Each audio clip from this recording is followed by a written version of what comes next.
বিশ্ববিদ্যালয়ের দাবিতে তিতুমির কলেজ শিক্ষার্থীদের আন্দোলনের সরকারি নাবিশ্বাস অবস্থা বলে মন্তব্য করেছেন স্বরাষ্ট্র উপদেষ্টা লেফটেন্যান্ট জেনারেল অবসরপ্রাপ্ত মোহাম্মদ জাহাঙ্গীর আলম চৌধুরী।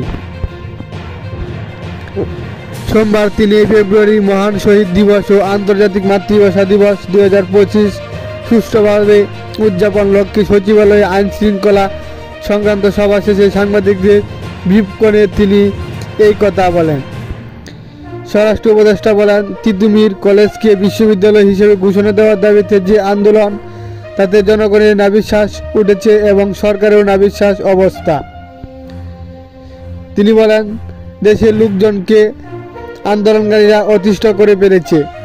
তিনি জানান, মহান শহীদ দিবস ও আন্তর্জাতিক মাতৃভাষা দিবসে সারা দেশে যাতে আইন শৃঙ্খলা স্বাভাবিক থাকে তার জন্য ব্যবস্থা নিয়েছে সরকার। স্বরাষ্ট্র উপদেষ্টা বলেন, দেশের আইন শৃঙ্খলা পরিস্থিতি আগের চেয়ে উন্নত হয়েছে, ক্রমান্বয়ে আরও ভালো হবে। জাহাঙ্গীর আলম বলেন, এই আন্দোলনের পেছনে কারা জড়িত আপনারা সবই তো বুঝেন, জানেন। শিক্ষার্থীদের ল্যান্ডলাইন ছেড়ে দিয়ে ক্যাম্পাসে গিয়ে কর্তৃপক্ষের কাছে দাবি পেশ করা উচিত। এই সময় শিক্ষা মন্ত্রণালয়ের সিনিয়র সচিব সিদ্দিক জুবায়ের বলেন, তিতুমির কলেজকে একটি আলাদা বিশ্ববিদ্যালয় করা যৌক্তিক থাকতে হবে। এই দাবি যৌক্তিক দেখা হচ্ছে না।